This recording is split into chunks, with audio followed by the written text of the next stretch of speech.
I said, okay, I'm going to do something bigger. My potential is to free people from financial bondage. So my entire focus is giving people a different framework for what the financial freedom really is. It's not a pile of cash. It's not cash flow. It's the confidence. And the confidence doesn't come from 4 hours a week, hacking your way into it.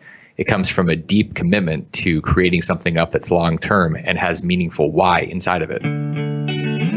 Welcome to the Rental Property Owner and Real Estate Investor Podcast, brought to you by the Rental Property Owner Association, providing benefits and services to real estate investors and rental property owners for over 48 years. With your host, Brian Hamrick from Hamrick Investment Group. This episode is sponsored by Green Property Management, managing everything from single-family homes to apartment complexes in the West Michigan area. Find out more at greenpropertymgt.com. And Mike Murphy at JB Harrison Insurance, helping real estate investors to understand and choose their best options for all their insurance needs. Call 616-868-0050 or email mikem@jbhins.com. Hello and welcome to episode 154. My guest today is a really interesting guy. Damion Lupo has a 5th degree black belt in real estate investing, and he's a financial transformation architect. I'm going to let him explain what both of those mean. And I don't want to say too much in my introduction because Damion's story is a little crazy, and I'd rather you hear it directly from him. But I will give you a few stats. Damion has spent over $1 million on seminars and mentors. He's come very close to filing bankruptcy. He grew his real estate assets from 0 to 20 million in 7 years, and he lost tens of millions of dollars during the Great Recession. Damion, you sound like a really interesting guy. Thanks for being on the show. Hey, Brian, it's good to be here. The one thing that I think is actually, there's two things that are really funny that were missed we should probably throw in there. One of them is I've gone skydiving 4 times and I've had 4 accidents and I lost my arms, had a failed chute. And the last jump I jumped, everything was good, except when I got to the ground, I found out the space shuttle had exploded over me. So I don't skydive anymore. And I think that's a really important statistic. So if you ever want to know if skydiving's safe, it is, because statistically, I've covered all the accidents for like 10 million people. Oh my God. Did you say you broke your arms? I lost my right and my left arms with muscle atrophy when my radial and ulnar nerves got pinched on the way down. It was so tight that like my body cut off the electricity and my arms just atrophied. So I basically had these limbs that were hanging for 6 months and kind of a pain in the neck when you can't brush your teeth or drive a car because your arm is just hanging there. Oh my gosh. Do you have are they functional again? Yeah, everything is back. When you basically just decide, okay, I'm going to fix this, and you throw your arm around raking dirt and that's your rehab. Sometimes it works out. For me, it worked out. Wow. Well, you've definitely been through a lot. I mean, I enjoyed reading your bio, and I'd love it if you could just kind of fill us in on who you are and what you're all about. Well, the thing, this whole story really started when I grew up in Alaska, and the last thing I really remember when I left there, when I was 17, 18 years old, I was working in the oil fields up in the north, like the Arctic Circle, where they have all the oil drilling. And I was taking out the trash. I remember dodging polar bears out there because they actually have the polar bears there. And the only one that's at risk is not the polar bear. It's it's me taking out the trash. And that was my last it was like the last job that I had that I didn't get fired from. And I actually got a promotion the day that I quit, which is really strange. It tells me I'm apparently a really good dishwasher. But that was, I mean, that's what my beginning was. It was washing dishes in the Arctic Circle. And then after I left there, I moved down to the continental, the lower 48, if you will, and was starting to do kind of the traditional things with college. And I got thrown out of college because I started a bookstore and put the other bookstore out of business. They didn't like that. That didn't work out. So I finally decided this is not for me. I'm going to go do my own thing. And that led me into selling some insurance and then finding real estate after I read Rich Dad, Poor Dad and Art of the Comeback, which was a Donald Trump book when he was a real estate guy, not the president. So I started thinking I could do this. I could be the next Donald Trump. Now, at the time, again, I wasn't thinking I was going to be the hair president. I was thinking I was going to be a billionaire developer. And I just started going into seminars and listening to what they said. And then I naively followed everything they said. And that led into the 150 houses and Ferraris and like the whole big buildup, which is what I see a lot of what's happening today, especially in Arizona, probably all over the country. There's a lot of people making a lot of money. And it's really kind of terrifying because it reminds me of 2006 and 2007. So let's dwell on that for a moment here, because because you said you naively followed what the gurus were saying, but you were able to acquire 150 houses, and it sounds like you were making a lot of money and spending a lot of money. What's wrong with that? Well, it's Parkinson's law that you spend as much as you make. It's why when you make 20,000, you're like, oh, I'm spending 20,000. You make 100, and somehow you're spending 120,000, and it keeps accelerating. So when I was making 20,000 a month in residual, I was making $1 million a year with there were weeks where I was making $250,000 selling things off, and it was never really enough. And so I was always hungry for more, but it wasn't really based on anything other than just more. And I see that happening now where people are following the gurus. And the truth is you can make a ton of money. You can make kind of whatever you want in real estate.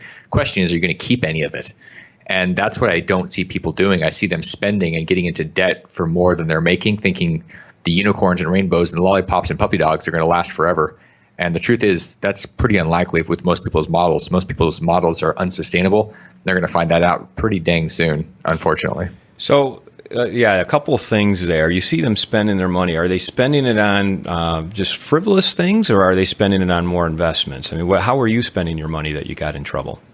Well, I was doing both. I mean, it's a good question because there's a combination of the bling where we're projecting, we're showing off significance. We have a new Ferrari, Lamborghini. We have a bigger house. We have a second or a third wife or girlfriend or whatever. I mean, these things that cost a lot of money to showcase our value in society.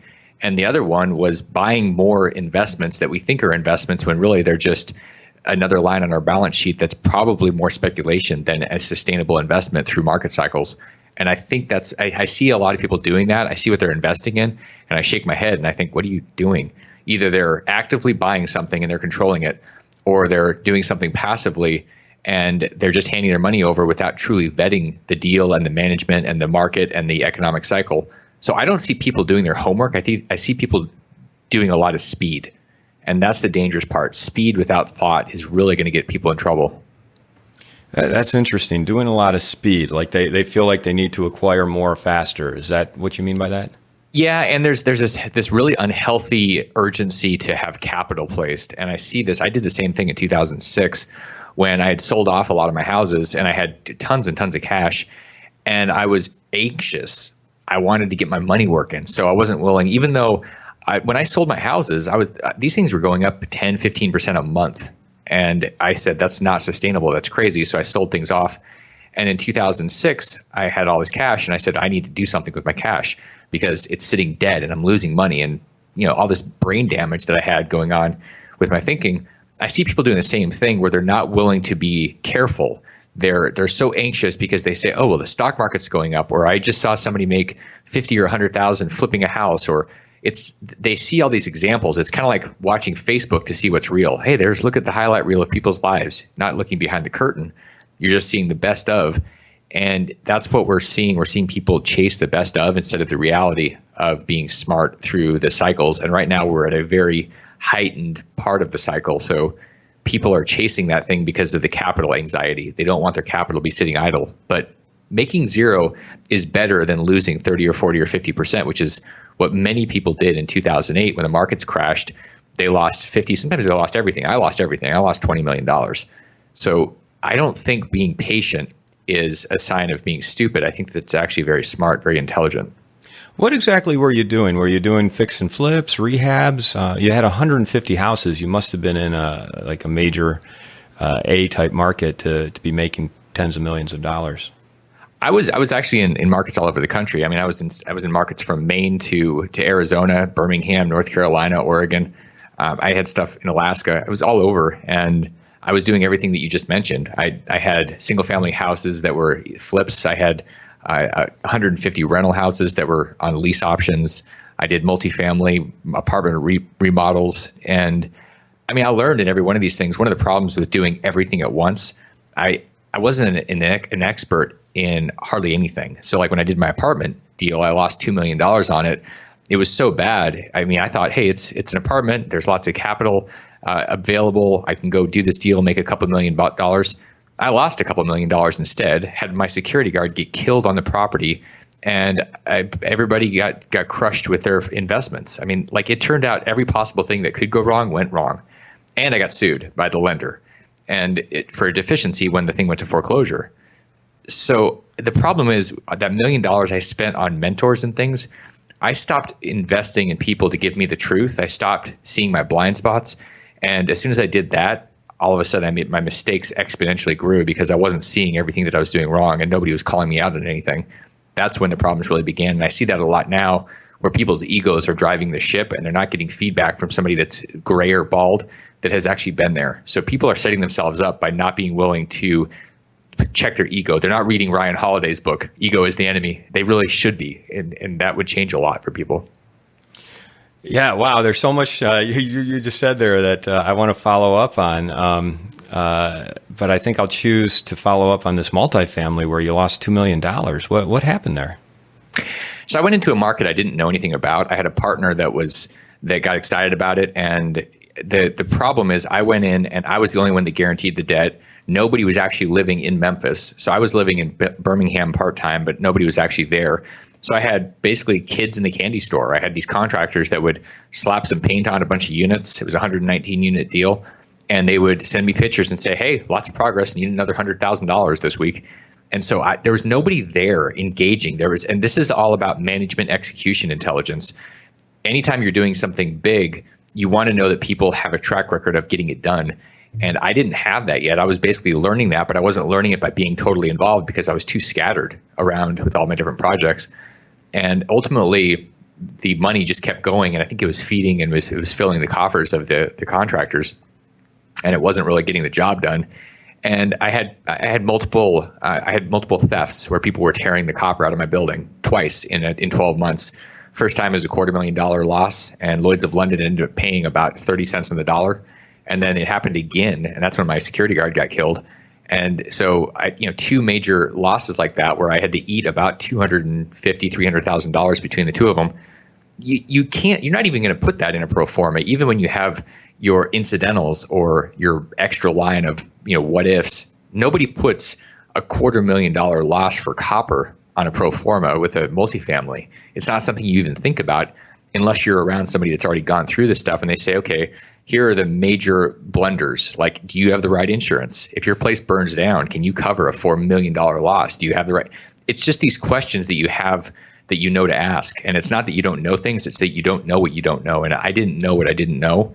And that's what got me into a lot of trouble because I needed somebody that had been there before me, and I didn't have that. I'd like to take a moment to tell you about Green Property Management. Not only do they manage everything from single-family homes to apartment complexes in the West Michigan area, they also manage my entire portfolio. So I can tell you from personal experience that their unique flat fee management style is worth a closer look. If you feel that your property isn't operating to its fullest potential, then Green Property Management can help you take a holistic approach that will save you money, eliminate your headaches, and increase your net income. And if you're a property manager interested in applying Green Property Management's model, give them a call at 1-866-95-GREEN or visit them on the web at greenpropertymgt.com. Wow, your experience was worse than the worst case scenario that you would ever project for. It's that. I mean, here's how much worse it gets.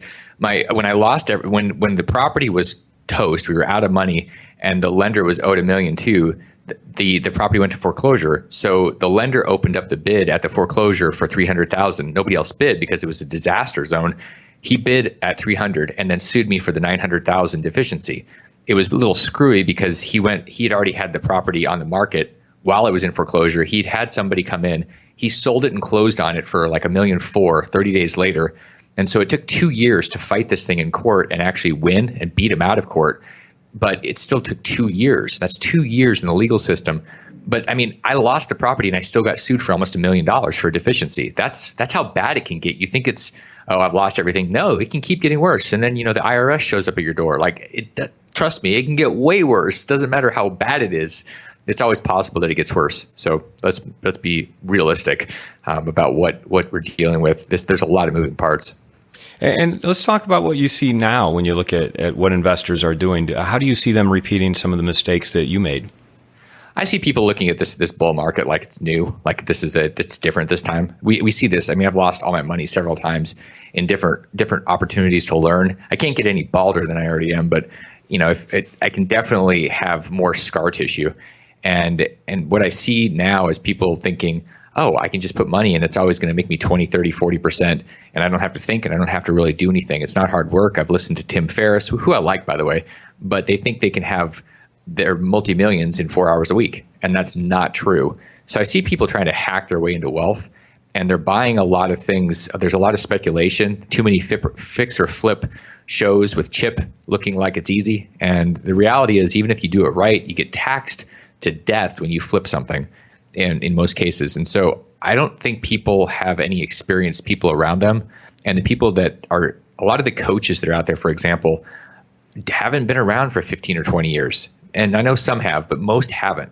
And so people are getting advice from people that have not been through a cycle. And that's one of the dumbest things you could do, is listen to people that have only been in an up cycle, because they don't understand the writing on the wall. They don't understand what it feels like to have the market truly come at them as a tidal wave.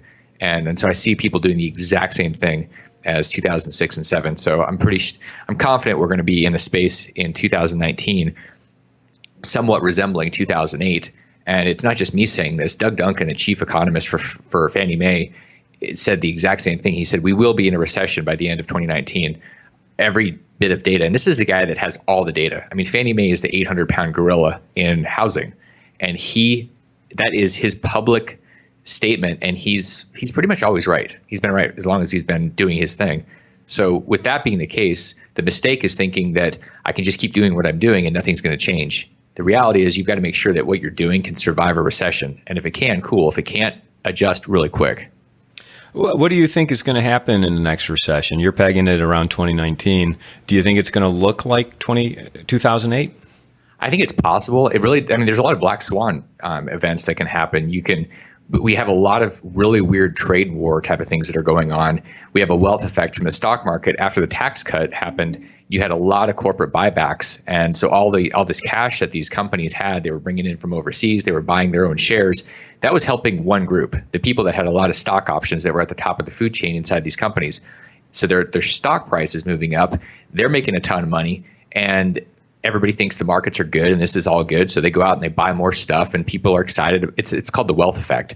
And that rolls out throughout the economy. When the stock market, as it has done recently in 2018, it's starting to show some cracks. And ultimately, it's going to decline. When it declines, people are going to get nervous. They're not going to be spending as much. You're going to see a ripple effect throughout the entire economy. So are people going to be speculating, or are they going to be taking on more debt? Probably not. Could it get bad? It's possible it gets worse than 2008. I don't know if it will or not, but I know that we're going to retract, and that's a certainty because we cycle, and we're at that phase where we're going to cycle.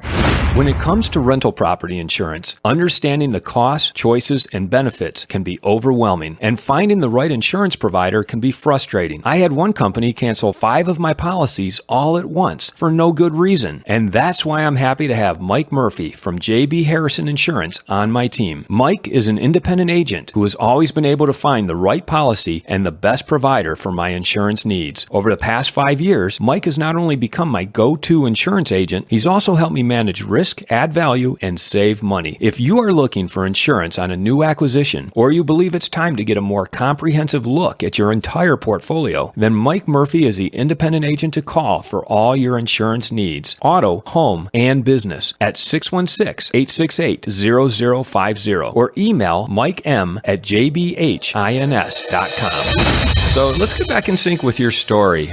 You going into 2008, you made and lost tens of millions of dollars. How did that go down, and where did you go from there?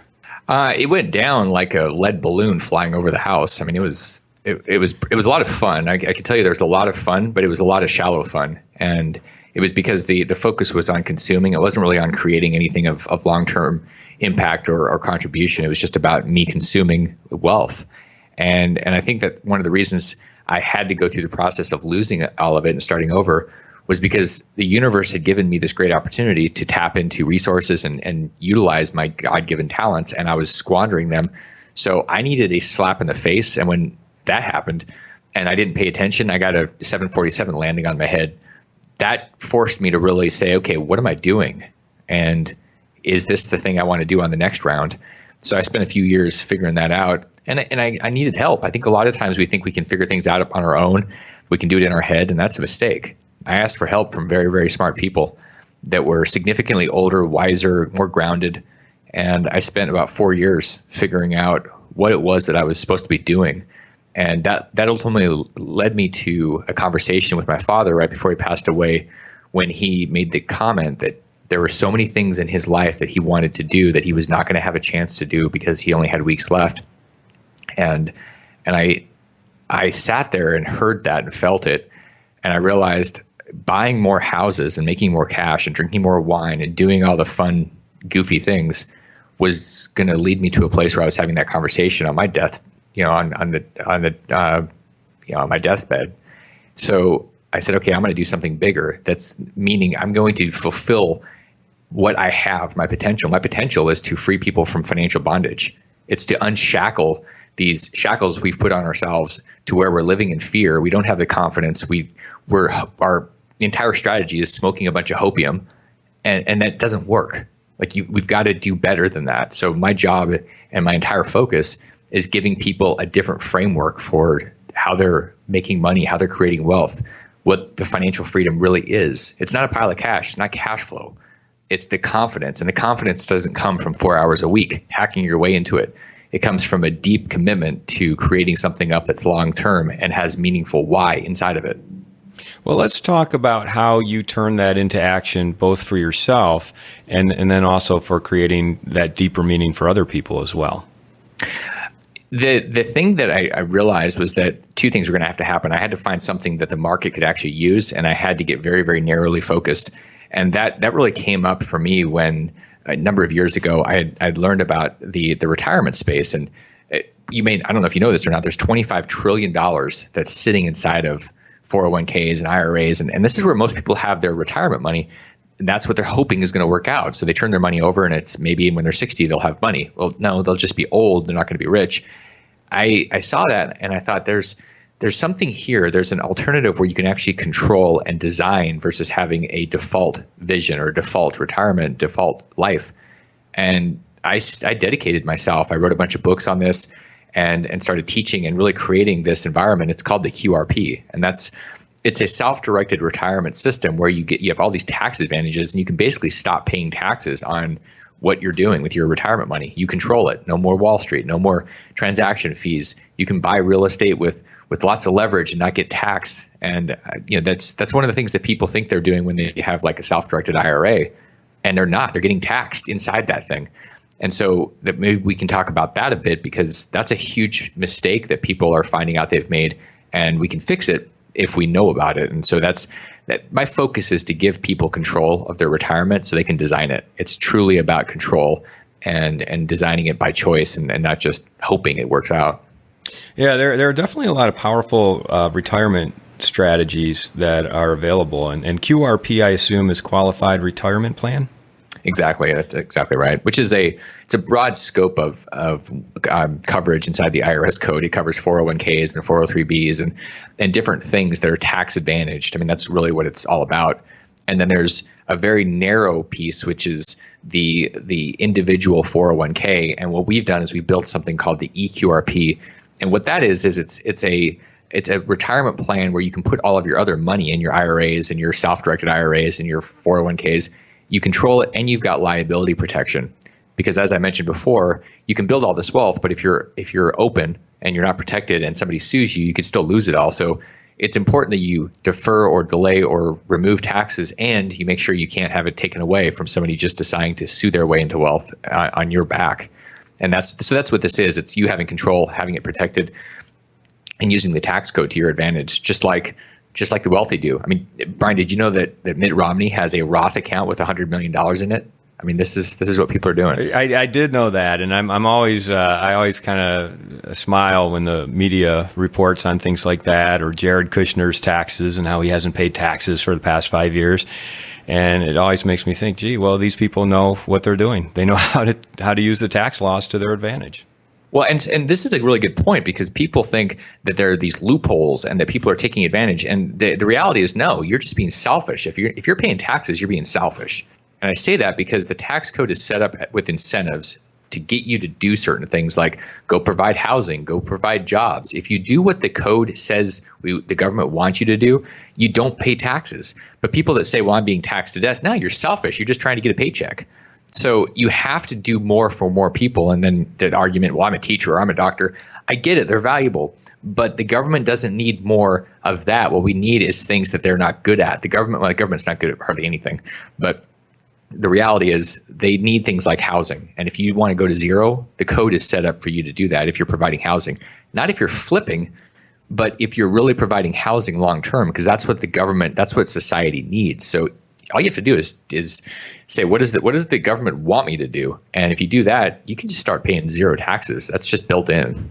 Getting back to the qualified retirement plan, the QRP, is that the same thing as a self-directed IRA? Are you talking about setting up self-directed IRAs, or what's the difference? No, not at all. In fact, self-directed IRAs for the most part are crap, and they're crap because you've got a custodian, which is very similar to a Wall Street advisor that is going to just fee you. They're going to do something called assets under management. They're going to charge you at 1 or 2% a year on your assets for the rest of your life. They're going to charge you for blowing your nose and writing a check.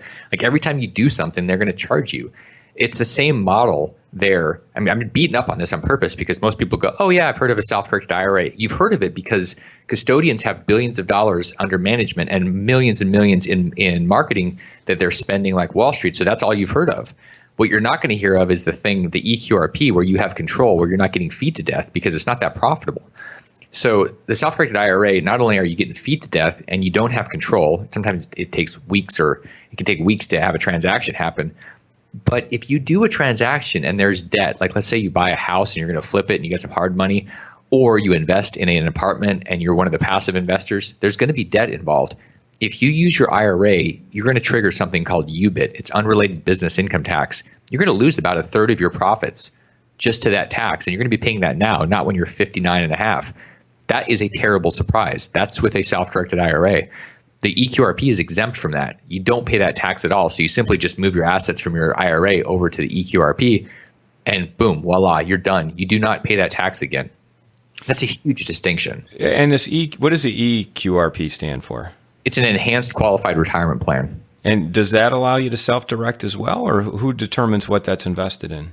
Yeah, you're absolutely in charge. You're going to end up with a checkbook and you're going to be doing what you want to do. You're going to be the trustee. You're going to be operating it. You don't have the oversight of a custodian. You don't have the friction, the fees. So you're in charge of it and you're not being taxed with that UBIT like you would with a self-directed IRA. Now, this is a good time to talk about your book, because you did write a book called the QRP book, Qualified Retirement Plan, How to Get Checkbook Control of Your 401k Rollover Money Now. Where can people find this? Is this on Amazon? It's on Amazon. And for people that are listening here, there's kind of, I'll give you a hack. So I've been beating up on hacks and sorry, Tim, all these 4-hour hacks here. I'm going to give you a hack. It's called go to qrpbook.com and I'll send you a free copy of it. It's that way you can get going, and it's my way of accelerating the process. You'll get a Cliff Notes version and you'll get a physical copy in the mail. Yeah, so I get whiplash here, and you're giving me whiplash because I've had so many people on the show saying, "Oh, self-directed IRA, that's the way to go." I've also had people tell me, not necessarily on the show, but self-directed IRAs are crap, and you just said that yourself. This is the first time I've heard of this EQRP, though. So that's a really interesting topic, and it's definitely worth looking into further. People often ask. There's a roller coaster people go through when they hear about this. The first one is, I've never heard about this. Sounds good, too good to be true. I've got control. I'm not getting feed, and all this stuff. And they say that doesn't seem like it's real. And then when they realize it is real, it's been around for 45 years, and the individual way of doing this has been around for the last 12. Then they go, why didn't anybody tell me about this? Now I'm pissed. I didn't know about this 10 years ago.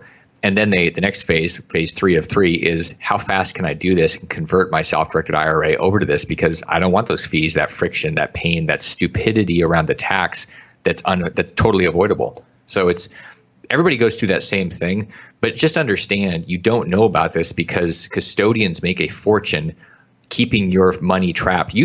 One of the things that people have happen almost completely, like every time, they try to get their money out of the custodians and they get treated as though the money is the custodian's money.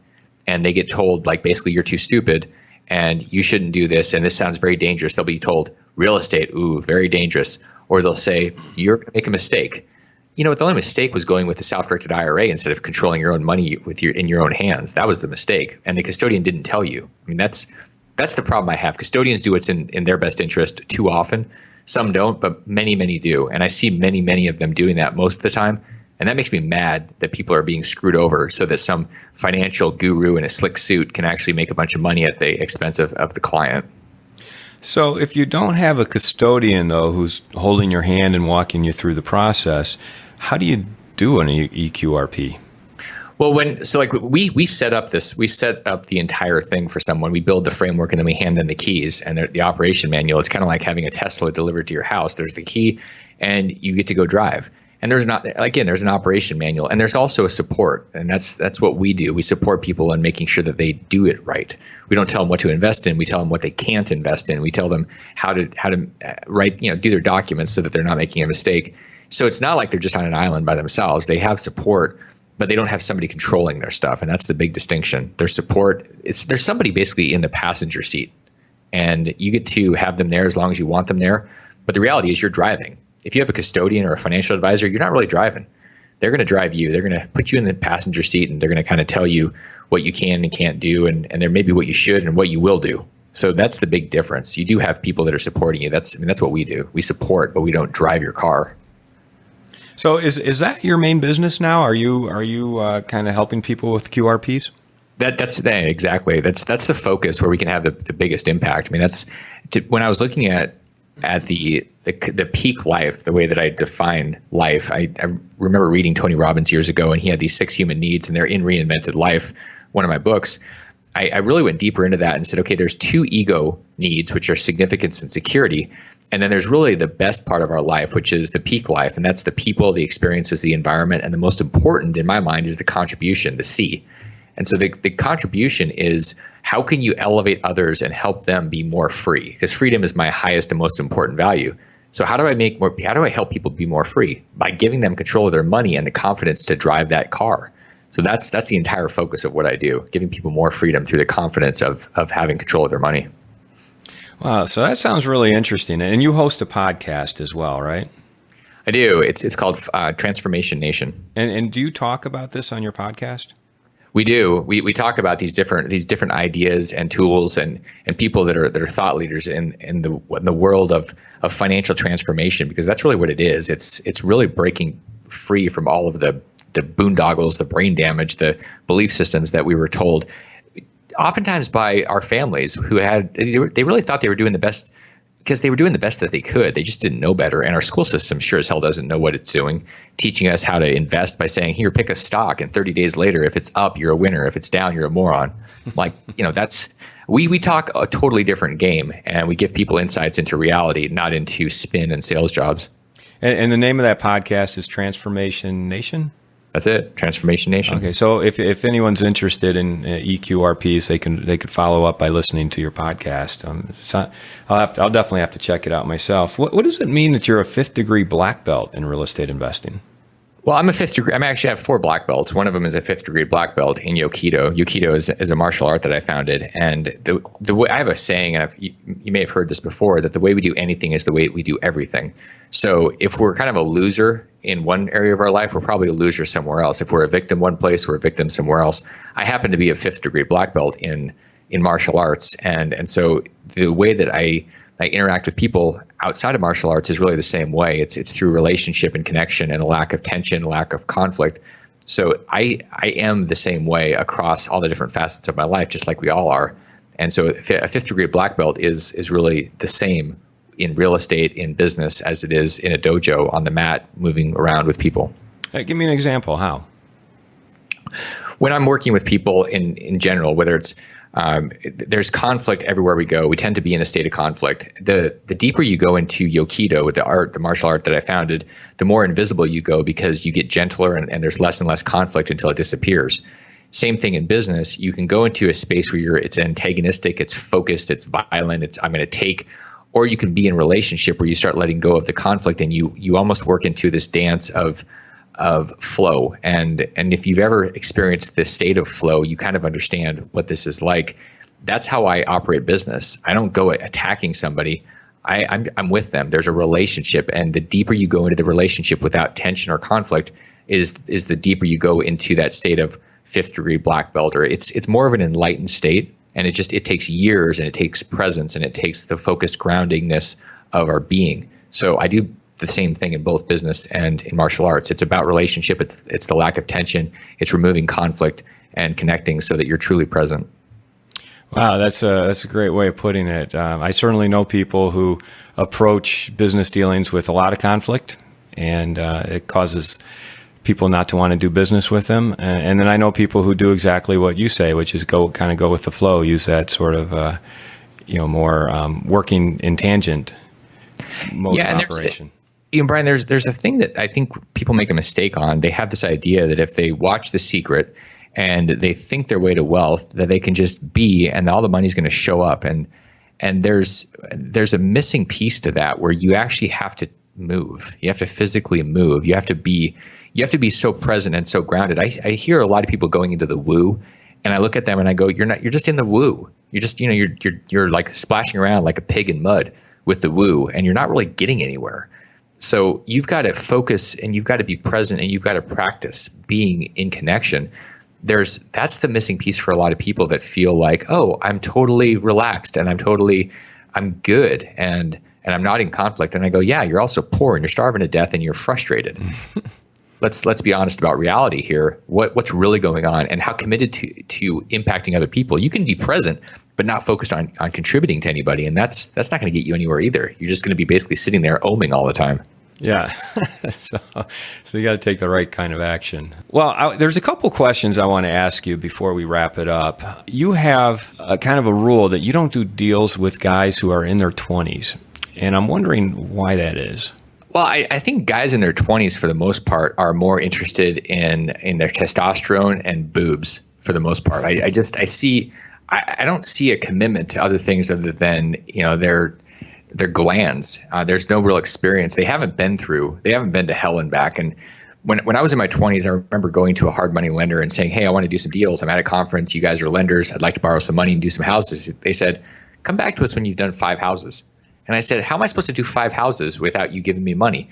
And they said, you'll figure it out. And I went out and I did. I bought my first house with a Visa. And I bought like another 50 just taking over mortgages. And so I was able to do that. And that's what they were looking for. They were looking for people that actually had execution intelligence. Somebody that's 20 or 25, probably even 30 in many cases, has little to no execution intelligence. And so I'm not going to give somebody at that age my money to invest and do something. I generally am leery about having a lot of kids in their 20s really get too close, because they're too squirrel brained. It's like the way that people operate now, it's like a bunch of drunk squirrels chasing shiny acorns all over the place with social media feeds and everything else. There's too many options, and people can't sit still. They can't focus. I see that, unfortunately, prevalent inside the millennials, where they're just all over the place. So I want somebody that's been beat up a bit to where they can say, here's what I'm focused on, and they're actually going to get it done. And you've said you spent well over $1 million on mentors and training seminars. What is it that anyone out there who's looking for a potential mentor, ask that potential mentor before hiring them? You got to find out if they've actually lost anything. If somebody just has, there's a guy that was mentoring. There's a lot of coaches out there, and I think some of them are really, really great. And I think some of them are great, and they haven't necessarily lost their ass. But the reality is, if I'm looking for a mentor, I want somebody that's been through hell, been visited, gone through everything, has blood and mud and scar tissue. I want somebody that actually emotionally understands something. I don't really care about somebody that's gone out there and made $10 million and has not stubbed their toe. That doesn't tell me anything. That could easily be that they just rode a tide. I mean, I looked brilliant in 2005 and 6. I looked like the smartest guy on the planet. And I seriously thought I was, but I didn't have the intelligence to see 07 and 08. I didn't have the emotional intelligence. That's what's missing. That's why I want bald and gray. I'm looking for people that, and not just old, but I want people that have gone through cycles, that have actually participated, not that had a W-2 job, but they were actually out there creating, getting beat up in the real world. Like the ivory tower does nothing for me. I want people that are real. And so looking for a mentor, you want somebody that's been around a while, that they've gone through cycles. One of the guys I know that's done that he's a mentor of mine, and I've learned a lot. We learn a lot together now that I've been doing this for 20 some odd years. And it's funny because what he sees, it's so obvious. He's 20 years older than me, so he's been doing this for 40 years. That's an amazing mentor. Somebody that's 25, 30, 35 years old. Ask yourself, what do they really know other than they got some wins? That's not real. Things win and some things lose, and you have to understand enough at a cellular level to know when those things are coming and know what questions to ask.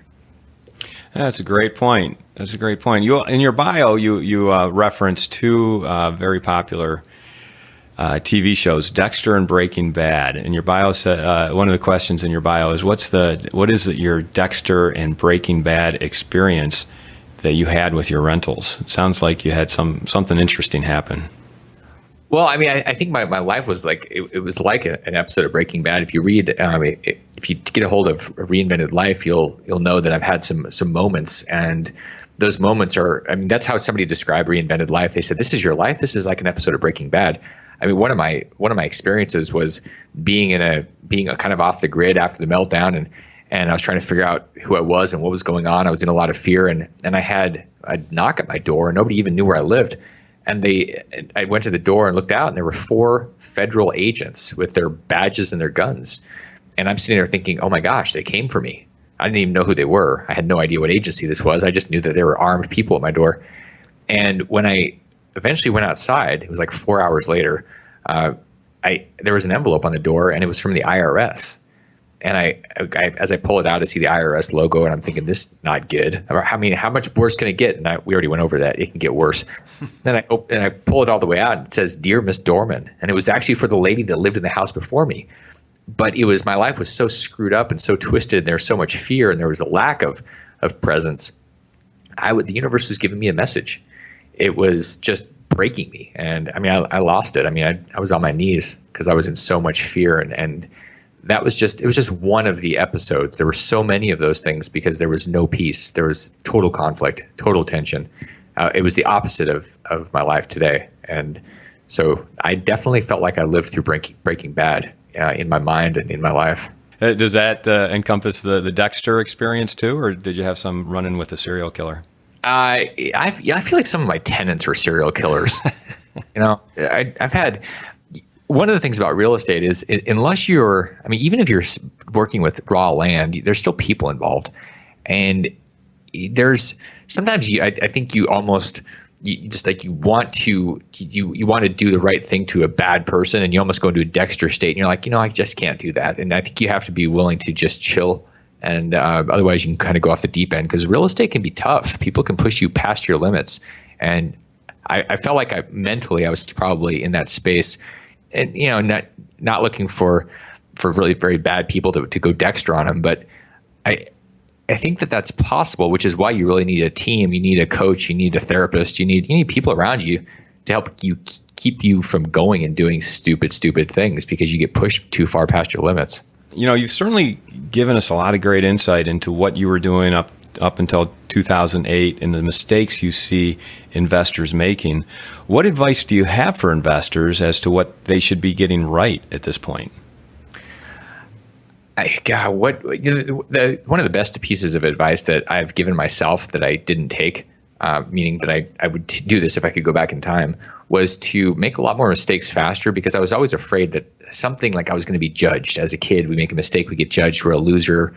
And I didn't fail fast enough, because I thought that was going to be the end of my life. I thought, I see people doing this, they're playing not to lose.